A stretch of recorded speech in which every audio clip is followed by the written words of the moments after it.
Hello everyone and welcome back to my channel today. My name is Christian and today we're here to talk about the new record from Jimmy Eat World. It is titled Integrity Blues and I was very excited for this record. I heard the two singles, Sure and Certain and Get Right. I loved both of those songs, couldn't wait to hear what the rest of this record was going to bring.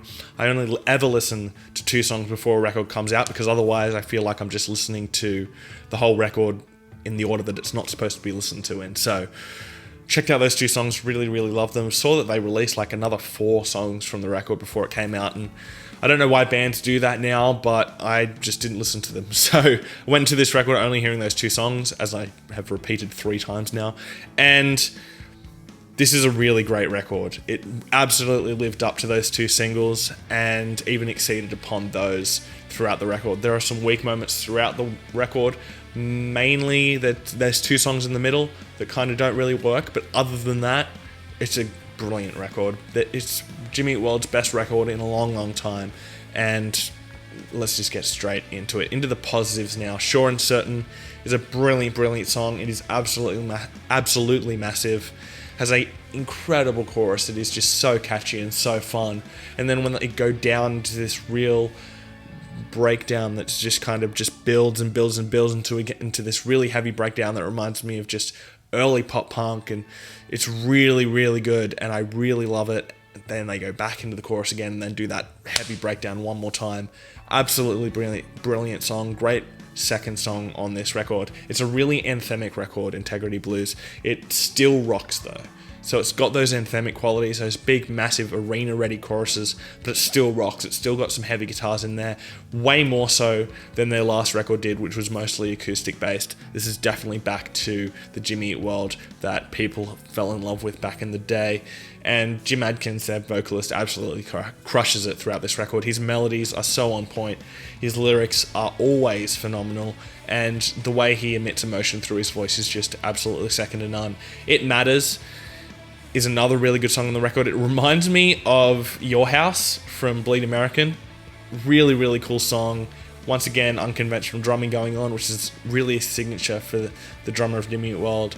And just another thing about It Matters is the keys that are going on throughout the entire song. Absolutely great. I love the effect on them. I love how they're delayed. And another great song that's on this record. As I said, the drumming is really unconventional and inventive, as it always is on a Jimmy Eat World record. He does these beats where he could just be sitting on the hi-hat if he wanted to, but he doesn't want to. He wants to make it unique and wants to make his style come out, and he does that all the way throughout this record. The feel of the record is also great. It's relaxing and really, you can listen to it if you just want to chill out, but then it's also anthemic. It also has so much meaning into it and really grips you and pulls you in and then spits you out at the end. And that's such a really cool mix for this record that I really enjoyed. Get Right. How do we even start talking about Get Right? It is probably the most rocky song on the record. It's got an absolutely massive chorus. I love the guitar tone throughout and the vocal tone throughout the song, and the backing vocals throughout the entire song are just absolutely incredible, especially in the chorus where they really add a layer to when he's singing Get Right. There's variety throughout this record. It can go from a rocky song like Get Right into something like Integrity Blues, the title track, which is just all orchestral and stripped back. And I love that there's so much variety throughout the record and that you never know what's coming next when the next song comes on. You don't know whether it's going to be a softer song or an anthemic song or a really rocky song. You're just not sure what's going to come next on this record, and I love how this record just keeps you guessing. The End Is Beautiful is, as its name suggests, a really beautiful song. The chorus is very emotional, and I love Jim's vocal performance throughout the song, and absolutely awesome, and as I said, beautiful song. Adkins has some of the best emotion in his voice that I've heard out of a vocalist.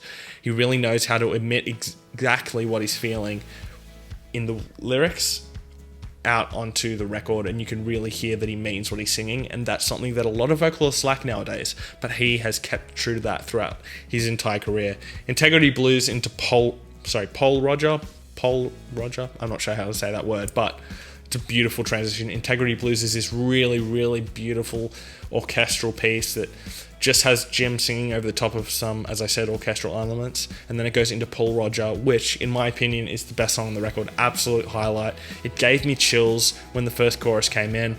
It's got one of the biggest choruses of the year, and as it's been throughout this entire record, there's so much emotion in the choruses, and just makes this whole record stand out. And Paul Roger is the absolute antithesis of the emotion throughout this record. Now to get into some of the negatives, I only have two, and that's the songs Pretty Grids and Pass the Baby. They just kind of feel out of place. They don't really fit within the tone of the record.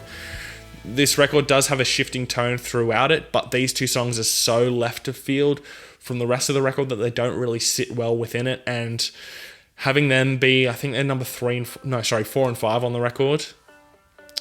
Kind of, the first time I listened to the record, I thought, this record's just already going downhill after Sure and Certain, and then it picked up towards the back end of the record, which is really, really cool. So unfortunately those two songs didn't really fit that well. However, the outro riff on Pass the Baby that goes into Get Right is massive. It is the heaviest moment of the record.